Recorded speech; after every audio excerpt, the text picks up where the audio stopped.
Books that स्पीकमध्ये तुम्हा सर्वांचं स्वागत आहे. आज जी मुंबई दिसते तिची जडणघडण अनेक थोर व्यक्तींमुळे झाली. त्यापैकी जगन्नाथ शंकरशेठ मुरकुटे उर्फ नाना शंकरशेठ हे प्रमुख होत. त्यांचाच परिचय या पाठातल्या गोष्टीत करून देण्यात आला आहे. शीर्षक आहे नाना शंकरशेठ, मुंबईचे एक शिल्पकार. लेखक दी फडके म्हणजेच यशवंत दिनकर फडके. हा मराठी बालभारती इयत्ता 5वी यातील एक धडा आहे.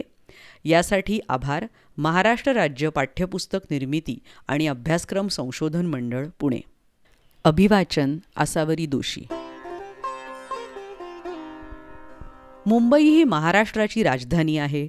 बोटांवर मोजण्या इतक्या जगातील थोड्या महानगरांमध्ये तिची गणना होते. कारखाने, गिरण्या, व्यापार, उद्योग, दळणवळण, वाहतूक या बाबतीत हे शहर आघाडीवर आहे. तसेच ते शिक्षण, कला, क्रीडा आदी सांस्कृतिक क्षेत्रातही अग्रगण्य आहे. अनेक अंगांनी विकसित व संपन्न असलेल्या या शहराच्या जडणघडणीत नाना शंकरशेठ यांनी फार मोठा वाटा उचलला आहे. यामुळेच ते मुंबईचे एक प्रमुख शिल्पकार म्हणून ओळखले जातात. आपल्या देशात आज बऱ्याच सामाजिक, राजकीय, आर्थिक सुधारणा झालेल्या दिसतात. तसेच वैचारिक चळवळीही चाललेल्या आढळतात. मुंबई ही या साऱ्यांची गंगोत्री आहे. या मुंबईतच 19व्या शतकात अनेक प्रकारच्या सुधारणा आणि प्रगती यांची बीजे प्रथम पेरली गेली. त्यामुळे मुंबई शहराला एक आगळं महत्त्व प्राप्त झालंय. त्यापैकी बऱ्याच सुधारणा घडवून आणण्यात नाना शंकरशेठ यांचा फार मोठा वाटा आहे. नानांचा जन्म 10 फेब्रुवारी 1803 या दिवशी एका धनाढ्य व्यापारी कुटुंबात झाला. त्यांचं संपूर्ण नाव जगन्नाथ शंकर मुरकुटे असले तरी नाना शंकरशेठ या नावाने ते प्रसिद्ध आहेत. नानांचे वडील वारले तेव्हा नाना जेमतेम 20 वर्षांचे होते.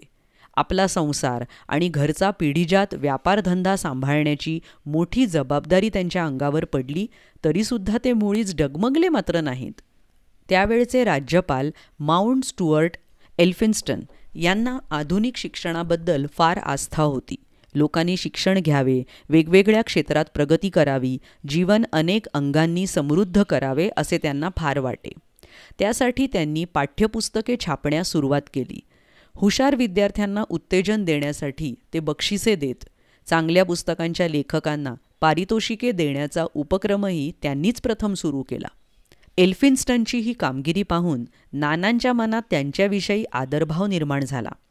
त्यामुळे नानांनी जेव्हा विद्यालय आणि महाविद्यालय यांची स्थापना केली तेव्हा त्यांनी एल्फिन्स्टनचे नाव त्यांना दिले.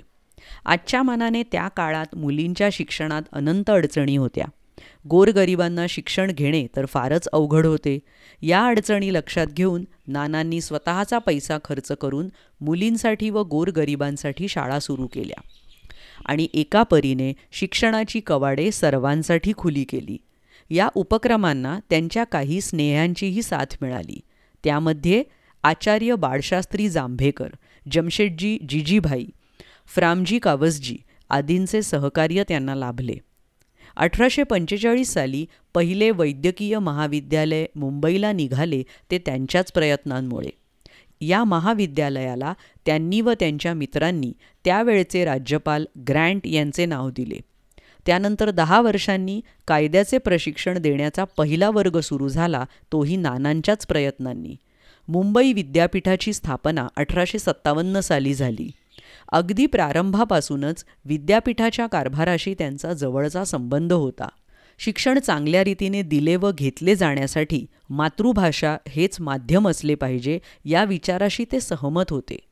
नानांचे कार्यक्षेत्र शिक्षणापुरतेच मर्यादित राहिले नाही, तर प्रगत जीवनासाठी दळणवळण आणि वाहतूक यांची अतिशय आवश्यकता आहे हे ओळखून त्या क्षेत्रांकडेही त्यांनी लक्ष दिले. 16 एप्रिल 1853 रोजी मुंबई ते ठाणे या मार्गावर भारतातील पहिली आगगाडी धावली. रेल्वेचा कारभार पाहणाऱ्या संचालक मंडळाचे नाना एक सभासद होते. एवढेच नव्हे तर या कंपनीचे कार्यालयसुद्धा नानांच्या ठाकूरद्वार येथील वाड्यात होते. आज मुंबईकरांना आगगाडीचं मुळीच नवल वाटत नाही, पण 100-125 पूर्वींच्या त्या काळात मात्र आगगाडीचे लोकांना इतके नवल वाटले की ते म्हणत, साहेबाचा पोऱ्या कसा अकली, बिन बैलाने गाडी रे हाकली. मुंबई शहर हे भारतातील एक आघाडीचे औद्योगिक केंद्र आहे. कापड गिरण्यांसाठी मुंबई प्रसिद्ध आहे. बँकांचे महत्त्व लक्षात घेऊन मर्कंटाईल बँक स्थापन करण्यात नानांनी पुढाकार घेतला. मुंबईला पाणी पुरवणाऱ्या विहार तलावाची योजना त्यांनी तडीस नेली. मुंबईचे रस्ते गॅसच्या दिव्यांनी उजळून निघाले, तेही नानांच्या परिश्रमांमुळेच. वाढत्या मुंबईचा विचार करून तिथल्या सार्वजनिक जीवनास रोगराईचा धोका पोहोचू नये, ते निरोगी राहावे म्हणून ते सतत प्रयत्नशील राहिले. हे सारे करत असताना त्यांनी मुंबईच्या सौंदर्याकडेही दुर्लक्ष केले नाही. मुंबई शहरामध्ये त्यांनी अनेक ठिकाणी बागा व उद्याने तयार केली. लोकांसाठी ती खुली ठेवली. त्या तऱ्हेतऱ्हेची फुलझाडे लावून त्या बागांच्या रूपाने मुंबई शहराच्या सौंदर्यात त्यांनी भर घातली. त्यासाठी त्यांनी सढळ हाताने देणग्या दिल्या. मुंबईच्या कला जीवनाचेही त्यांनी संगोपन केले. बाळंतीण स्त्रियांची होणारी आबाळ आणि गैरसोय लक्षात घेऊन त्यांनी सुसज्ज प्रसूतिगृह सुरू केले. शिवाय दुष्काळासारख्या नैसर्गिक आपत्तींच्या काळात लोकांच्या अडचणी निवारण्यासाठी दुष्काळ निवारण निधीसारखी कल्पना पुढे मांडून त्यांनी लोकांना मदत केली. आपल्या देशातील लोकांची सर्वांगीण प्रगती व्हावी अशी नानांना तळमळ होती. काही अनिष्ट चाली व रूढी यांच्या विरुद्ध नाना ठामपणे उभे राहिले. सतीसारख्या अमानुष व दुष्ट चालींच्या उच्चाटनासाठी त्यांनी राज्यकर्त्यांना मदत केली. मुंबई इलाख्याच्या कायदेमंडळाचे ते एक सभासद होते. लोकांची गाऱ्हाणी राज्यकर्त्यांसमोर निर्भयपणे मांडून ते अन्यायाची दाद लावून घेत.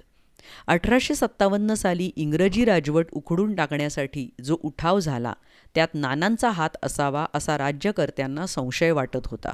नानांना त्यापायी बराच त्रास सहन करावा लागला. विद्वत्तेबद्दल त्यांना पराकोटीचा आदर असल्यामुळे त्यांनी विद्वानांचा नेहमीच आदर सत्कार केला. मुंबईची व पर्यायाने देशाची चिंता वाहणारे नाना 31 जुलै 1865 रोजी कालवश झाले. शालांत परीक्षेत संस्कृत विषयात पहिला व दुसरा क्रमांक पटकावणाऱ्या हुशार विद्यार्थ्यांना जगन्नाथ शंकर शेट या नावे शिष्यवृत्ती देण्यास 1866 पासून सुरुवात झाली. ही शिष्यवृत्ती मिळवणे हा बहुमान समजला जातो आणि ती मिळवण्यासाठी हुशार विद्यार्थ्यांमध्ये कमालीची चढाओढ चालते. नाना आज आपल्यात नसले तरी त्यांच्या कर्तृत्वाची साक्ष देणाऱ्या अनेक संस्था मुंबईत आजही पाहायला मिळतात. तुम्ही मुंबईतच राहत असाल किंवा मुंबईला गेलात तर एल्फिन्स्टन महाविद्यालय, जे इस्पितळ, ग्रँट वैद्यकीय महाविद्यालय, टाउन हॉल एशियाटिक सोसायटीचे ग्रंथालय, राणीचा बाग इत्यादी महत्त्वाची स्थळे अवश्य बघा आणि टाउन हॉलमधील नानांचा पुतळाही पाहायला विसरू नका. मरावे परी कीर्तिरूपे उरावे या वचनाचे साक्षात उदाहरण म्हणजे नानांचे जीवन. आज 31 जुलै या दिवशी, नानांच्या पुण्यतिथीच्या दिवशी ही गोष्ट रिलीज करताना आम्हाला अतिशय आदरयुक्त भावना आमच्या मनात आहेत. या आणि अशा अनेक गोष्टी ऐकण्यासाठी बुक्स दॅट स्पीक या चॅनलला जरूर भेट द्या.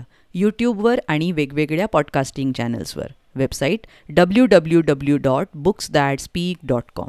भेटूया लवकरच पुढल्या प्रस्तुतीत. धन्यवाद.